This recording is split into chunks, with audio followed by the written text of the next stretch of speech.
How to help your child with reading. Most parents want to help their child get an education, and for many that means helping a child learn how to read. Reading is an essential skill that will carry through your child's education and throughout her entire life.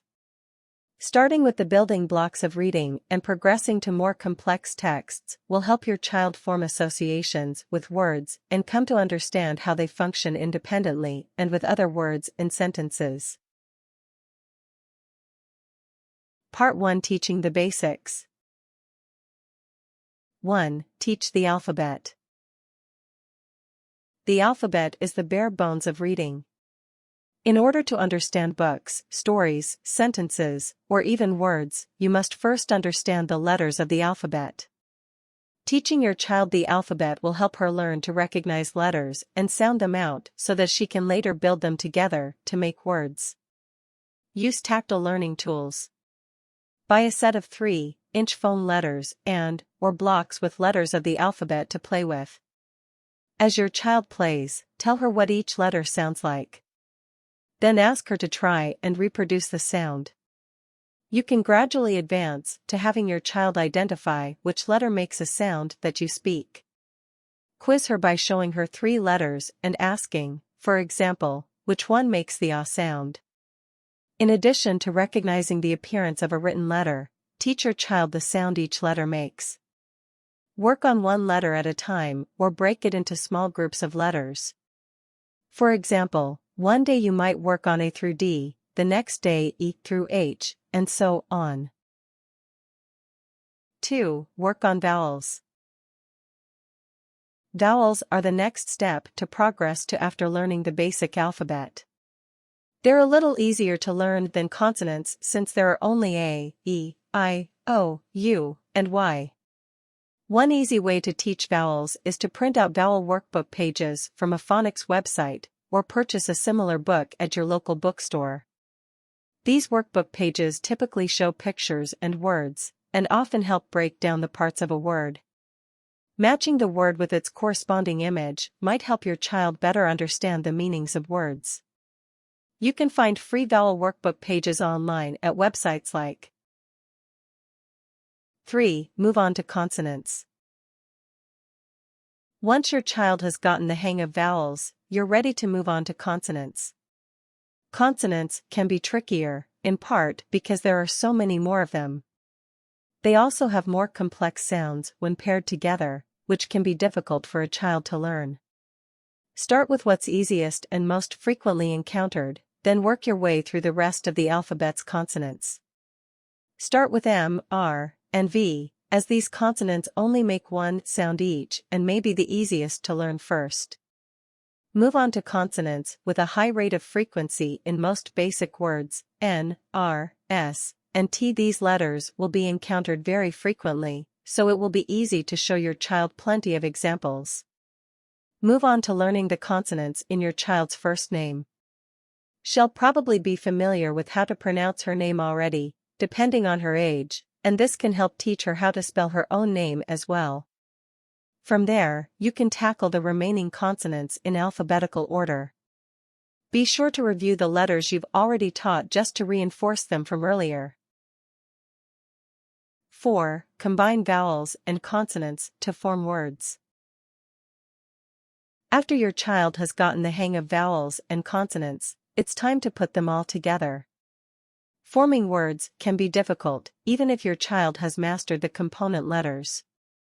Be patient and help your child along by moving slowly and teaching her each individual sound of a word. Point to a word or give your child an index card with a short, simple word written on it. Ask her to sound the word out slowly, stressing the vowels and consonants in that word. Once she sounded the word out, ask her to say it fast. Then repeat the sounding out and fast spoken word process once or twice to reinforce it. If your child struggles with a word, break it down into its components and ask her what word rhymes with each part of the problem word. For example, show her how cat is composed of a hard ku sound, followed by ae, the a sound in bat, mat, etc., followed by a hard t. Write out the rhymed word below each component of the problem word with the relevant parts underlined. Then ask her to put the sounds together to sound out the new problem word. Start with short, simple words until your child gets the hang of it. As she progresses, you can advance to increasingly long or complex words and sounds. 5. Break down the rules of phonics.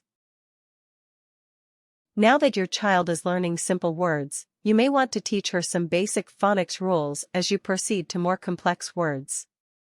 Your child may be confused why certain letters are silent, for example, or why letters paired together can produce new and unique sounds. Again, be patient and help your child work through these new and complex words by teaching her the basics of word and sound relationships. The rules don't always work. While they work most of the time, there are many exceptions, so it's important to be aware of the fact that a rule may not always apply. Every syllable in every word needs at least one vowel. Otherwise, words would be unpronounceable. Some vowels are silent, like the letter E in lake or bike. C makes a soft S sound when it's followed by E, I, or Y. For example, city and center are both pronounced with a soft S. G makes a soft J sound when it's followed by E, I, or Y. For example, gem and gymnastics both have a soft J instead of a hard G. Two consonants can be joined together to form a new sound together. For example, CH, SH, TH, PH, and WH all have distinct sounds that are different from either component's sound. Part 2. Putting together simple words into sentences. 1. Choose easy, age-appropriate books. It's important that you push your child to continue learning without making things too difficult for her. Once she's ready to start reading short sentences, you should choose easy books that are engaging and fun for kids. Find out what your child is interested in, then try looking for books that match that subject area. For example, if your child likes animals, you might look for storybooks about animals who work together and have educational adventures. If your child doesn't have very many developed interests yet, you can look for general interest books for kids. Try rhyming books and simple stories about other kids, as these might be easier for your child to relate to. Don't try to have your child read a book meant for kids in junior high school if she's still in elementary school. Pushing your child to read books that are too advanced will only frustrate and discourage her. Dr. Seuss books make an excellent introduction to reading for both boys and girls. The stories are easy to follow and the wordplay makes it fun to rhyme and play with sound. Younger girls, ages 3 to 5 years old, might enjoy books like My Name Is Not Isabella, Just How Big Can a Little Girl Dream? By Jennifer Fosbury, Being Bella, Discovering How to Be Proud of Your Best, by Cheryl Zuzo, The Princess Knight, by Cornelia Funk, and I Like Myself, by Karen Beaumont. As she gets older, around elementary school age, your daughter might enjoy books like Sally Jean, Bicycle Queen, by Carrie Best, Winners Never Quit, by Mia Hamm, and Not All Princesses Dress in Pink, by Jane Yolen and Heidi E. Y. Stemple. Boys ages 4 to 8 might enjoy books like Good Night, by Shelley Moore Thomas, Daniel's Mystery Egg, by Alma Flor Ada, and Arthur Writes a Story, by Mark Brown. 2. Have your child read out loud. Reading out loud is important. Your child may have a hard time grasping the sounds a word makes, or understanding how words relate when strung together. By having your child read out loud, you can help her along the way as much as she needs. Reading out loud can help you correct your child if she makes a mistake or struggles with a word. By having her read out loud, you can also make your child's reading practice a bonding experience. Ask her to read to you as though you don't know the story, and ask questions along the way. You might ask questions like, "So where is she going?" Or "How did that happen?" "Why do you think he did that?" 3. Run your finger under the words. This is a simple technique that can help your child as she scans the page from one word to the next. Running your finger under the words will help her string words together, and over time she'll be able to do it on her own. Moving your finger under the words while your child sounds them out can help your child visually see that the words connect to carry the story along. If your child loses her place while sounding out a word, your finger on the page can also help her remember where she left off. As she advances, you can encourage her to use her own finger along the page instead of having you do it. 4. Review a sentence if your child gets confused. As your child reads out loud, she might get confused by a word in the sentence. Help her work through the word, but don't just pick up after that word.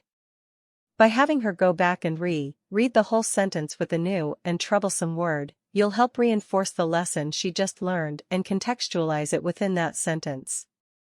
Anytime your child pauses in mid-sentence and is confused by a word, help her work through the word and then have her read the entire sentence. Ask questions after she completes the sentence to quiz her on whether she understood the meanings of the words she just read. If your child isn't understanding the meanings of words in a sentence, slow down and work back through that sentence until she understands each part. Then have her read the whole sentence again and explain in her own words what happened. 5. Help your child understand the meanings. As your child works through short, simple sentences, she may understand the sounds and the appearance of words without fully grasping the meanings of those words. It's important that you teach her the meanings of words so that she can process information quickly and efficiently. Otherwise, your child might simply be memorizing familiar words without knowing how to use them or interpret them. Explain what words mean. Don't just do this during reading lessons, but in general conversations or while watching TV, movies as well. Ask questions about the passages your child reads. Say things like, "What's happening now?" or "What happened when he did that?" You can also ask questions about characters and places in the passages your child is reading. Talk about the things you and your child see and do every day. Teach her new words based on things you encounter, experience, and continue to quiz her on the meanings of words she's already familiar with. Part 3. Focusing on reading with your child. 1. Read to your child. Even if your child is reading simple words, sentences, and short books on her own, it's important that you still read to her when she's not working on her own books. You can read from more complex books that she is not yet capable of reading on her own to show her what the next stages of reading will bring. Reading to your child can help her cultivate an interest in reading and a desire to learn. Show her how each word has its own sound, and each sound can be put together to make sentences, paragraphs, and whole books. Start with short, simple books aimed at young children. As your child develops an interest in reading, you may want to incorporate longer, more complex, but still age-appropriate texts.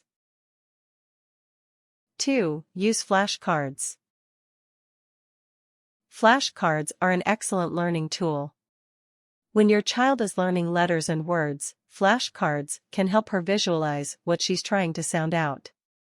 You can even draw a picture of the object, animal, etc. that corresponds to the word on the card to help further cement the associations being learned between words and objects. Flashcards can help your child learn the association between a visual letter or word's representation and the corresponding sounds, meanings. Flashcards let you quiz your child, focus on repetition, and start a pile of words she struggles with. 3. Be supportive and celebrate your child's successes. Some parents may feel that it's helpful to scold a child who isn't grasping the words she's read. However, psychologists generally agree that support during at-home reading is more important than giving assignments or scolding negative performances. Work to correct any mistakes your child is making, but then celebrate her victory even more once she gets the words right. Praise your child whenever she completes a series of words, sentences, or pages. Celebrate landmark accomplishments, like her first full paragraph, her first full page, etc., with something fun and special. You might have an ice cream party with your child, or take a trip to the zoo to reward your child for her achievements. Remember that it's okay to fail or to not always be the best. It's just as true of reading as it is for sports or athletics. Reading should ultimately be a fun and exciting learning experience for your child. Don't be hard on your child if she makes mistakes, just help her learn from the experience and become a better reader through continued practice. 4. Encourage your child to keep reading. One of the best ways you can encourage your child to become an active reader is by encouraging her to keep reading. Help her find things she's interested in and seek out books that relate to that topic. Have your child sign up for a library card. It will open up more opportunities for reading and may get your child excited about learning. Take your child to bookstores. Browse the children's section with her and help her find something that she's really excited about, then buy it and read it with her. Warnings. Never discourage your child from reading, and never scold her or chastise her for not learning quickly enough. Remember that everyone learns at his/her own pace, and reading should ultimately be fun. If you make it unpleasant for your child, she may be less inclined to read in the future.